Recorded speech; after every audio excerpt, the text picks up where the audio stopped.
Hi, I'm Callum from Tyne Valley Motorhomes, and this is a handover on the Burstner Lyseo Harmony line. So as we start the walk round on the driver's side of the vehicle first, the first point you get to is you've got your dual omnister awning, which will show you on collection. You've got your awning light just above the habitation door. The habitation door does work off the central locking, so when you lock the vehicle, the door is locked. And when you unlock it, it opens the door. And inside the door you do have your step switch, which is just down here. So you've got an electronic step on there. You've got to put it in before you start the engine. Otherwise it'll come up with a light on the dash, which means your step's out and it's dangerous. So put the step in before starting the engine. Make sure the engine's knocked off before you bring the step back out.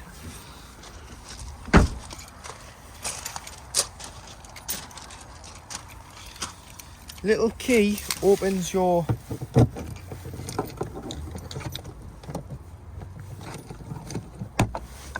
external barbecue point. So if you're using a Cadillac or external barbecue, you get a quick release fitting that goes in the end of the gas tap here, and you can turn the gas tap on once you've connected it to a length of rubber gas hosing with a Jubilee clip to secure the quick release fitting and a Jubilee clip on the other end to secure it to the barbecue. This will mean that you can do outdoor cooking. And underneath, this is your cassette. So I'll go more into the blade inside the van, but the blade's got to be closed on the toilet to get the cassette out. Then you'll be able to just lift the handle, slide the cassette free of the vehicle. You can either carry it, or if it's too heavy, you can wheel it to the waste disposal point, which is normally beside your toilet cubicle block on site. Once you get to the waste disposal point, take the cap off, put the cap to one side, press the button and tip the cassette out. Once you've tipped it out, there's normally a tap there, so you put some water in, give it a shake and give it a rinse before going in with a cap full of chemical, which is 120 ml, or you can do a by eye by pouring your chemical down the spout.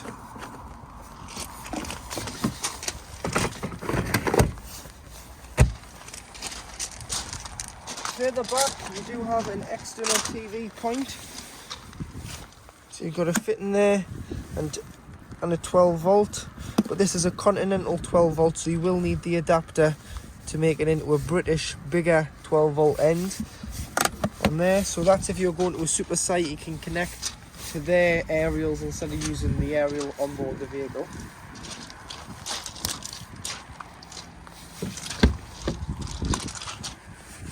In the back garage, you do have a light just here, so you can turn the light on and off. You've got your on and winding handle situated just up here in its holder, and you've got storage with your carpets and a tethering rail on here with tethering points you can put into this rail. Just here, you see two there, you can move them down to tie things down, and you can put them onto this side as well. And you've got a mains 230 volt socket when you hooked up, that would work. On the back of the vehicle you've got your high level reversing camera, and you've got your bike rack. So your bike rack just pulls down. Bike's on here, opposite ways.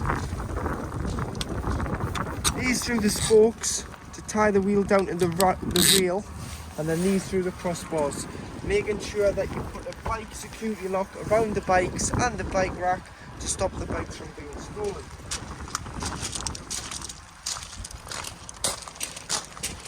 On the passenger side of the vehicle, you've got your other door to the garage, which you've already seen inside the garage. LPG, liquid petroleum gas, this is your gas locker. We've got our test bottle on here at the moment. That's a 6 kilogram propane Cala gas bottle. You can fit two 13s in there, the biggest ones you can get. Make sure when you put your bottle on, you strap it in top and bottom so it's nice and safe and secure. And then to connect the black pipe, which is known as the pigtail, to the cylinder, so it's opposite threads with the being gas. So left is loosened, right, no, Right is loosen, left is tighten, so opposite ways. Hand tighten and then use a gas spanner or an adjustable wrench just to nip it up on the cylinder before turning the bottle on from the top of the cylinder. Make sure it's turned off before you start driving away, and you do have a changeover valve here. So this is your changeover valve, and you'll notice it's got a little nib there. Turn it to which side, because you can fit another pigtail, but at the moment it will just be on this side, and once one bottle becomes empty you can either fit another pigtail yourself or swap the bottles over, and always have it facing to the back of the motorhome, and when it's green you're getting gas. If it's red you've either run out of gas or your cylinder's not turned on. You've got your flue here for your Truma boiler. So that is underneath your dinette seat. That just allows the fumes out when operating on gas. It does operate on electric as well, but that's a immersion heater, so it's submerged. So that doesn't need to output any fumes or anything. In here, you do have your hookup point. So to hook the vehicle up, you get your hookup lead, lift the collar and slide it onto here. Always slide it onto the motorhome first and then onto the site, and do it in reverse order when unhooking, so that you're never carrying a live lead in your hand. This tap at the back drains your boiler, so to drain your boiler off in the winter when you're parking her up and you don't want the water to freeze, lift that, and that's your hot water system out your boiler. So that's the hot water that's running around the lines, and then the cold water in the boiler is on here, which is a frost valve. So at 3 degrees it'll automatically drop the water, and the button at the bottom of here will pop out. But if you want to manually do it, get a hold of the diamond, it's across the vehicle, turn it front to back, you'll notice the button pops out and the water starts squirting out underneath the vehicle.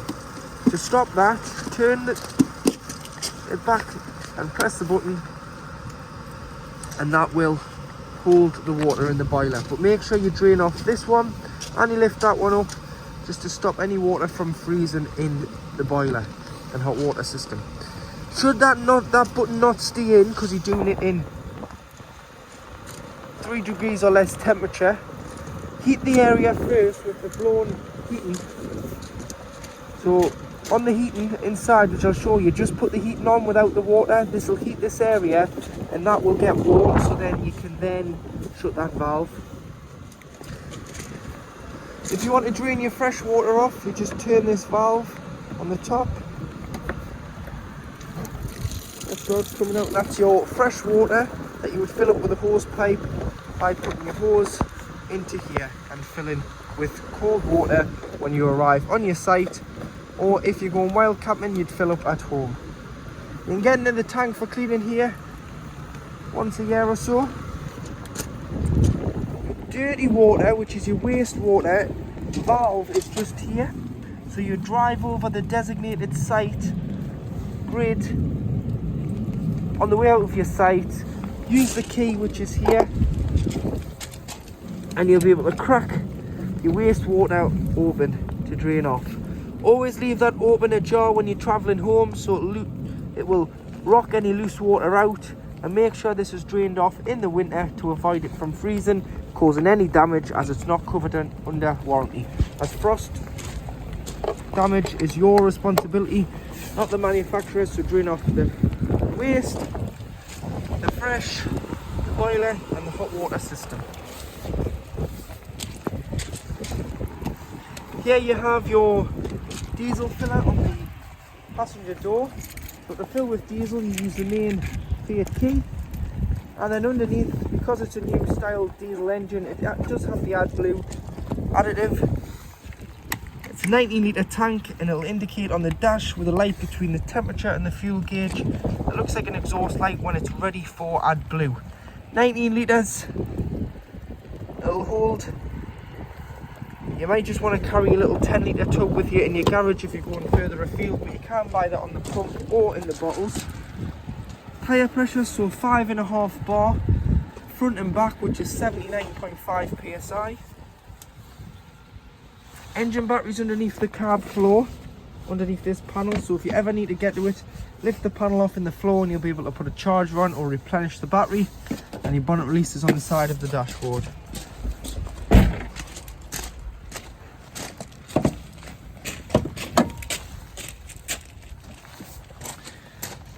Screen wash, 3 tabs, and this cover lifts off and you can fill your power steering fluid and your coolant. Then you do have your brake fluid, your oil filler and dipstick. And then to give or receive a jump start, earth off here, which is your black clip, and your positive clip goes onto here for giving or receiving a jump start as the battery is underneath the cab floor. So to operate your switch panel, first of all, if you're hooked up, you'll get this symbol in the middle of the dial here, which indicates that you are receiving mains 230 volt. So you're hooked up. This button here is your master switch, so it turns on 12 volt if you're not hooked up, and this wouldn't be illuminated. Or if you are hooked up, this will illuminate and it'll turn on 12 volt and 240 volt inside the vehicle. Button at the top is your leisure battery reading. So take the hook about to get a true reading of where your leisure battery is currently sat at for your voltage. Bottom one is your engine battery reading. To the right hand side, should I say, at the bottom, you do have your dirty water, which isn't illuminating at the moment because there isn't any dirty water on board. But your pump, so you need to turn your pump on to use the taps, toilet or shower, as it pressurizes the water through the water system. And at the top here, you've got your fresh water reading. So this is the water you've put in via a hose pipe in your freshwater tank. To operate your Truma heating and hot water CP control panel, so you do a long hold and press to turn it off and on, and that will make the screen go blank. And then to get into the menu, all you need to do is do a light tap, and there you have a motorhome with a thermometer flashing, which is, if you click on that, is the temperature that you want the inside of your motorhome to be. So in the summer you can have it off, or in the winter you can have it at the highest of 30 degrees. Once you're happy with the temperature selected, all you need to do is then press enter, and that's saved that to 21 degrees. Moving on, you've got your water. So if you've got no water on board, you'd have it off, because it's like boiling a kettle with no water in. You're going to burn the element out.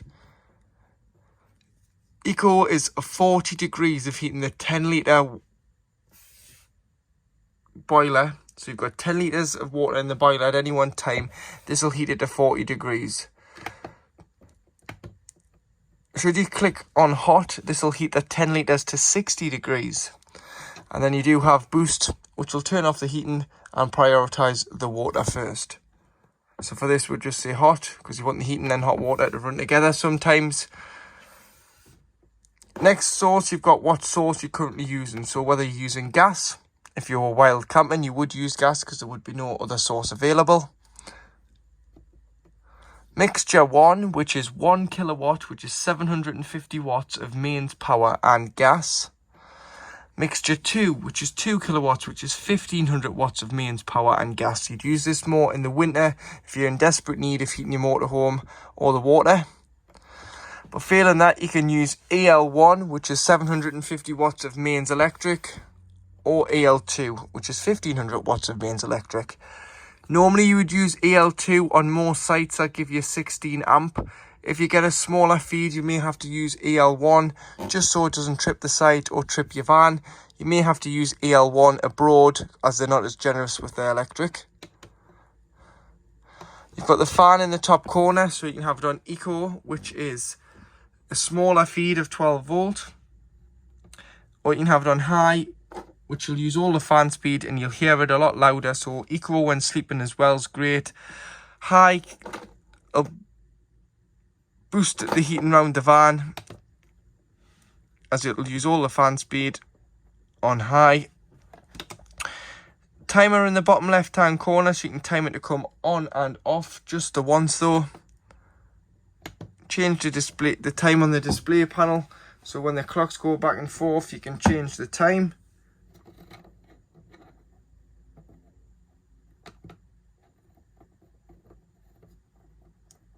so.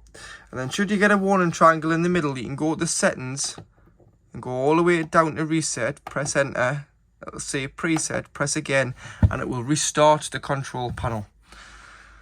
So that it'll clear any fault codes, and you can then go in and set the temperature, the water, the energy source and the fan speed all again. So to operate your domestic fridge freezer, on the control panel at the top, you've got your on off button, which is just here. So you can turn your fridge on and off. And you'll notice A on the end illuminates, which is automatic energy selection. So the best source available to the fridge at any one time is selected. So at the moment it's gone on to A, which is automatic energy selection, but it's also illuminated the picture of a plug, which is hookup, which is mains 240 volt. So it'll act as a household fridge. Should I take the hookup out now, as I've got the gas bottle on and it's open, it'll move and self-ignite onto gas, which is the middle one here. If you want to manually select that, you'll just press the source you want and it'll disappear and you can manually change it over. But on automatic, it changes itself over depending on the best source it has available. So like I was saying, it'll switch over, unhook it, it'll switch over to gas and self-ignite. And then if I was to start the vehicle's engine, it will switch over to the 12 volt setting, which is a 12 volt auxiliary source from the engine alternator, which is designed just to keep the temperature of the fridge the same as what it was at when departing. So you've got to pre-chill it beforehand, put your shopping in, allow that to chill, and then put on a battery if you're going from home. Or if you're going from site to site, obviously your fridge has been on, you've got your shopping on board, and then when you arrive back on your site on automatic, just hook it up, it'll automatically do its own thing. Or if you want to manually press it, you just press the hookup. Or if you're wild camping, just select gas once you've stopped the engine, as there is an inbuilt safety feature with the fridge that it won't light on gas for 20 minutes if you've left your bottle open. So if you're trying to light it on gas once you've stopped the engine, you've got to manually select it, which is just by pressing the gas flame like so, and it'll self-ignite.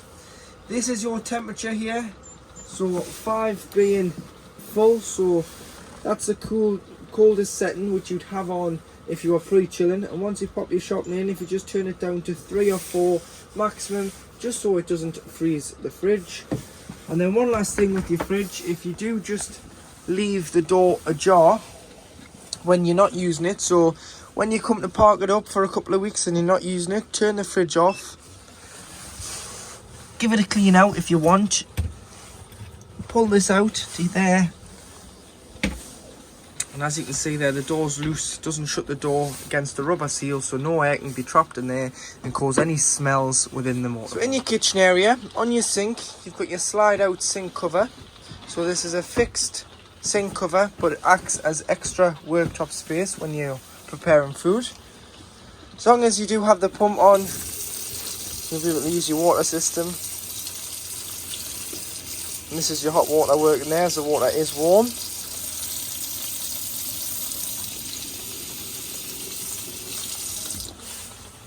You've also got 3 gas burners. So pressing the ignition, which is this one here, you'll be able to turn your burners on.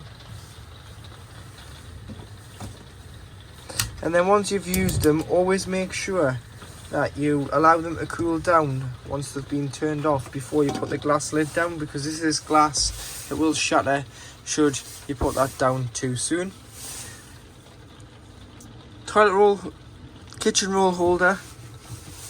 Lights are individually switched on the little lights there, and you can twist them, move them along and remove them from the rail and put them anywhere on the rail that you want, as there's power going through the rail, so you can move them to where you need that extra added light.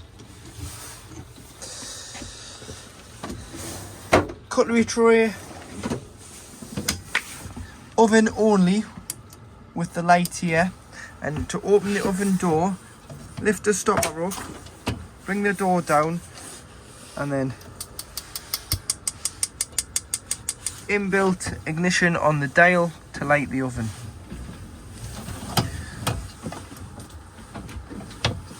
Always lift this up when you're closing the oven door and make sure it's nice and safe and secure before you travel.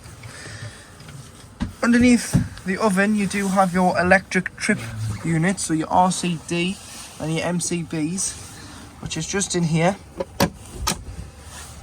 So you can, if you're thinking you're not receiving power to the motorhome, try tripping the motorhome out first. If it trips, you're receiving power. If not, it's not the motorhome, it's where you're getting the power from. And you've got your MCBs this side.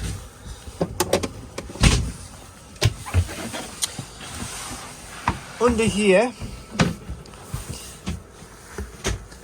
you do have your gas taps. So 4 taps: oven, hob, fridge and boiler. So should there be any problems with your gas, turn the bottle off to be safe. But if you wanted to individually isolate the appliance that is causing an issue, turn the tap like so, and that's it shut off. But these are mainly for when the vehicle is annually habitation serviced. Press the catch chain behind the handle, we'll release the door on the travel catch.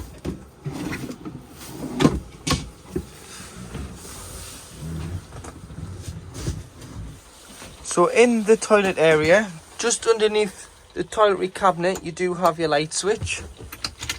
And above you do have the toiletry cabinet.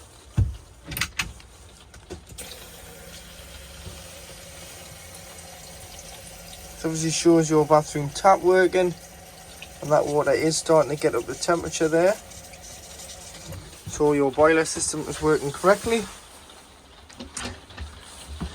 Got another toiletry cabinet underneath with a toilet roll holder here, which is built in just to the left hand side of the toilet. But to operate your toilet, you need to ensure the pump's on.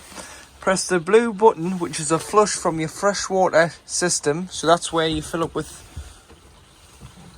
it's fed off your hose pipe that you filled up with from outside the van into your freshwater tank.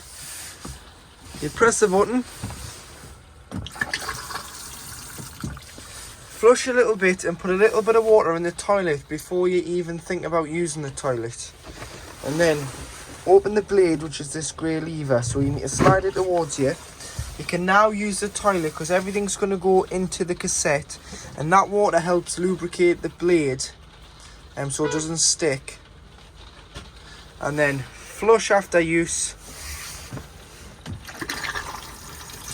and slide the blade back to the left hand side.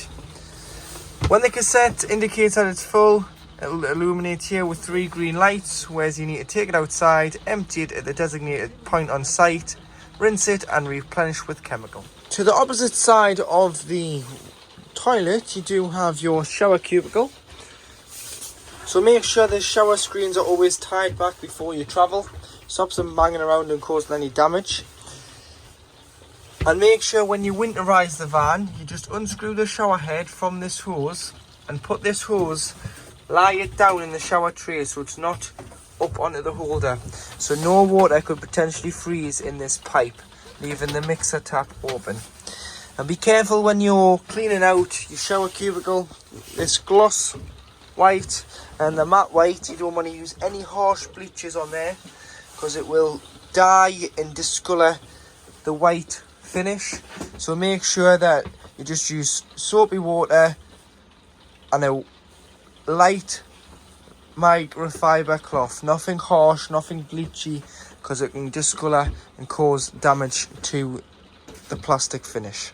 To lock your door manually, all you need to do is push your handle back and that is your door locked, and as soon as you pull the handle forward, the door is unlocked. But you press the padlock on the dash and that locks all 3 doors, as this door is on the central locking, and that'll lock it in on an evening. Underneath the passenger seat is where you'll find your electric block 12 volt unit. So do carry some spare blade fuses with you, and you can replenish the fuse by opening the front door on the seat, and you'll be able to see which fuse has blown if you're having any problems with 12 volt.